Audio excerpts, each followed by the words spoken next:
আসসালামু আলাইকুম। দেখতে পাচ্ছেন এগুলো কোকা কবুতর, বিভিন্ন কালারের। এর মধ্যে লাল আর কালো কোকাই বেশি আছে। দেখতে পাচ্ছেন কোকাগুলো অনেক সুস্থ আছে, ভালো আছে এবং অনেক সুন্দর। কোকাগুলো আমি নিয়মিত কোকা কবুতরগুলোকে ভ্যাকসিন দিয়ে থাকি, ক্রিমের ডোজ করে থাকি, রানীক্ষেত, পিজন পক্স এবং গাম্ভুরা। এবং আমার কোকা কবুতরগুলো অরিজিনাল দেশি কোকা, যা প্রচুর পরিমাণে ডিম বাচ্চাও করে থাকে।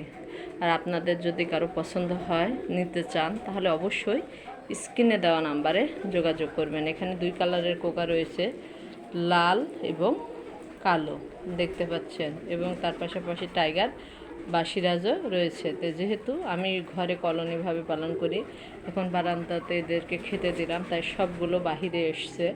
আসলে উন্মুক্ত পরিবেশেরও প্রয়োজন আছে। যদিও আমি সব ঘরে ঘরে পালন করি, তা অন্তত খাবার সময় সবগুলো কবুতর ছেড়ে দেয়, যেন বাহিরে চলাফেরা করতে পারে এবং উন্মুক্তভাবে খাওয়া দাওয়া করতে পারে, কারণ তাদেরও তো নিজস্ব কিছু স্বাধীনতা রয়েছে। সেজন্য দেখতে পাচ্ছেন কবুতরগুলো ছেড়ে দিয়েছি, সবাই খাবার খাচ্ছে। আর এই খাবার খাওয়া মুহূর্তেই আমি একটা সুন্দর ভিডিও ধারণ করলাম আপনাদের মাঝে।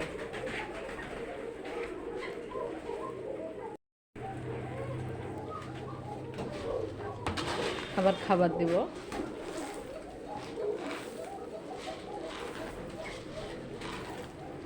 প্রতিটা ঘরে মোটামুটি আমার 3টি ঘরে কবুতর রয়েছে, মোটামুটি 200 জোড়ার মতো। আগে 400 জোড়া কবুতর ছিল, বাসার জন্য করার জন্য বিক্রি করে দিয়েছি। এখন মোটামুটি আবার কবুতর হয়ে গেছে, মোটামুটি এখন 200 জোড়া কবুতর রয়েছে। দেখতে পাচ্ছেন, এগুলোর সাথে আমার অনেক সময় কাটে, দিনের অনেক সময়। এই যে তাদের খাবার দিচ্ছি।